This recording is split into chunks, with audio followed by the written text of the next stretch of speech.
बिस्मिल्लाहिर्रहमानिर्रहीम। शुरू करता हूँ अल्लाह के पाक नाम से जो बड़ा मेहरबान नहायत रहम वाला है। देखती आंखों और सुनते कानों को अस्सलाम वालेकुम। बहनों भाइयों दोस्तों और बुजुर्गों, आज की हम इस इस्लामी मालूमाती वीडियो में हम लोग सुल्तनत की तारीख का एक अहम बाब इब्तदाई कलवनी ममलूक के दौर को बयान कर रहे हैं। तफसीली तजज़िये के जरिए हम समाजी और सियासी मंजरनामे, अहम शख्सियात और अस्करी हकमतों को बयान करते हैं जिन्होंने इस दौर की तारीफ की। मुकम्मल वीडियो देखें और जानें कि कलवानी खानदान की तारीख के धड़े को किस तरह तश्कील दिया और आने वाली नस्लों को मुतासर किया। दोस्तों, बहनों, भाइयों और बुजुर्गों, 1299 में कलवान के ममलकों के जरिए सलीबियों के खिलाफ तराबलस का मुआसरा किया गया। बराका को इक़्तिदार की जद्दोजहद में बेदखल कर दिया गया, जिसका इख्तिताम नवंबर 1279 में सुल्तान के तौर पर किया गया। एक अला नायब कानून के साथ हुआ। ममलूकों की तादाद 80,000 मजबूत अल-कायद मोनी जार्जिया सल्जोक इत्तेहाद से थी, लेकिन शाम में ममलूक के गलबे की तस्दीक करते हुए हमस की लड़ाई में इस इत्तेहाद को शिकस्त दे दी। अल्खानियों की शिकस्त ने कालून के शाम में सलीबी बोल्ड आउट के खिलाफ आगे बढ़ने के काबिल बढ़ाया और मई 1285 में इसने मरकाब के किले पर कब्जा कर लिया और इसकी हिफाजत की। कलवान की इब्तदाई दौर हुकूमत के ताजिर तबके, मुस्लिम ब्यूरोक्रेसी और मजहबी एस्टेब्लिशमेंट की हमायत हासिल करने की पॉलिसियों से निशानदद किया गया था। इसने इन गैर कानूनी टैक्सों को ख़त्म किया जो ताजरों पर बोझ डालते थे और इस्लाम के मुक़द्दस तरीन मकामात जैसे कि मदीना मुनव्वरा में मस्जिद नबवी, यरूशलेम में मस्जिद अक्सा और बेबरोन में मस्जिद इब्राहिमी के लिए वसी इमारत और तज़ीन और शैश के मंसूबे शुरू किए थे। इसकी तामीराती सरगर्मियों के बाद में ज़्यादा सेकुलर और ज़ाती मकासद की तरफ मुंतकिल होगी, जिनमें कहरा में इसके बड़े मल्टी डोमेन अस्पताल कम्प्लेक्स भी शामिल है।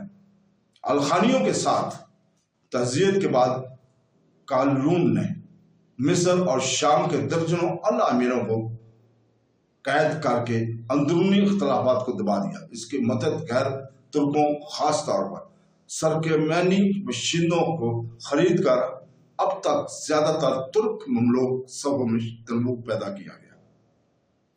कलवान आखिरी साली सुल्तान था और 1290 में इसकी मौत के बाद इसके बेटे अशरफ खलील ने कलवान से अपने नस्ब पर जोर देकर कानूनी हैसियत हासिल की। अपने पेशराओं की तरह खलील की अहम तरजीहात रियासती साजो सामान को मुनज़्ज़म करना, सलीबियों और मंगोलों को शिकस्त देना, शाम को जम करना और सुल्तनत में नए ममलूकों ने 4000 बेबरस हथियारों के बहाव को महफूज रखना था और खलील के कलवान 6000 से 7000 ममलूक खरीदे गए थे और इसके दौरे इख्तिताम तक सुल्तनत में एक अंदाजे के मुताबिक कुल 10,000 ममलूक थे। 1291 में खलील ने एक्कर पर कब्जा कर लिया, जो फलस्तीन में सलीबियों का आखिरी बड़ा गढ़ था और ममलूक की हुकूमत इसके नतीजे में पूरे शाम में फैल गई। 1293 में खलील की मौत ने गुरोही कश्मकश का दौर शुरू हुआ, जिसमें खलील की कबल वक्त भाई नसीर मोहम्मद को अगले साल कलावान के एक नस्ली मंगोल ममलूक अल-आदल कतबुका ने माजूल कर दिया, जिसके नतीजे में कालून के एक यूनानी ममलूक ने जानशीन बनाया। हसामुद्दीन कंट्रोल को मुस्तहकम करने के लिए लाजन ने अपने हामियों में इक्ता को दोबारा तकसीम किया। वो इक़्तिदार को बरकरार रखने में नाकाम रहा और अल नासर मोहम्मद को 1298 में सुल्तान के तौर पर बहाल किया गया। इसने एक मुनक़ता इलाके पर हुक्मरानी की, यहाँ तक कि बेबरस कलवान के एक सरकासी ममलूक जो कि अमीर तरीन था और अपने फौरी पेशराओं से ज्यादा मुतकी और मुतमदन था। अल-नसीर मोहम्मद के दूसरे दौर हुकूमत के अवैल में अलखानियों ने جن کا لیڈر محمود غزن مسلمان تھا، نے شام پر حملہ کیا اور 1299 میں وادی الخندر کے لڑائی میں حمص کے قریب مملوک فوج کی شکست دی۔ ان کے بے شمار گھوڑوں کے لیے چارے کی کمی کے وجہ سے اور باقی ماندہ الخانی فوج 1300 میں دوبارہ تعمیر شدہ مملوک فوج کے قریب پہنچ کر پیچھے ہٹ گئی۔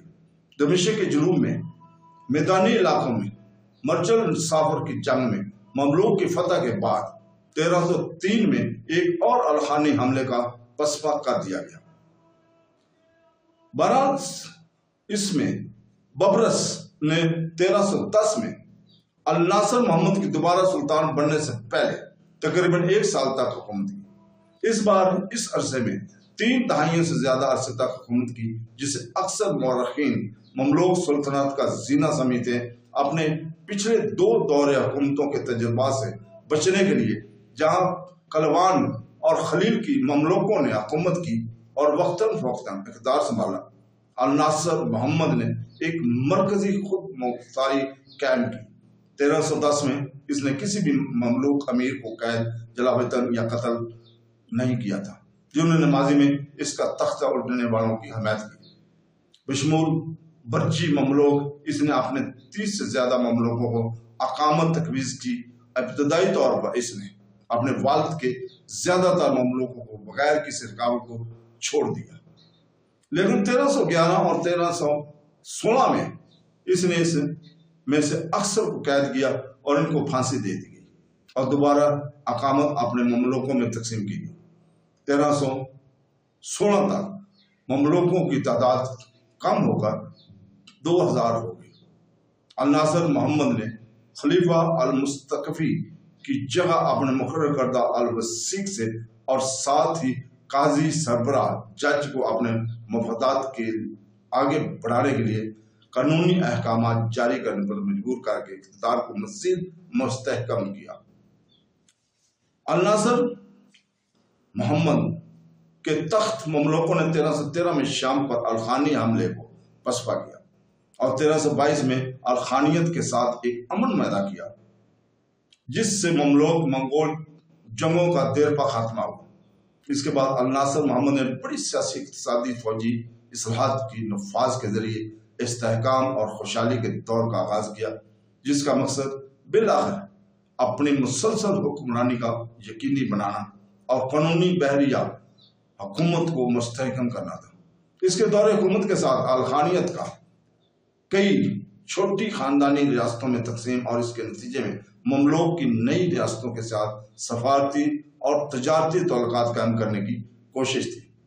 منگول علاقوں سے سلطنت کی طرف مملوکوں کے بہاؤ کا کم کرنے کی حالات کے درمیان الناصر محمد نے تربیت کے نئے طریقے اپنا کر اس کی تلافی کی اور عسکری اور مالی ترقی کی، جس نے اجازت کی ایک عظیم سطح متعارف کرائی۔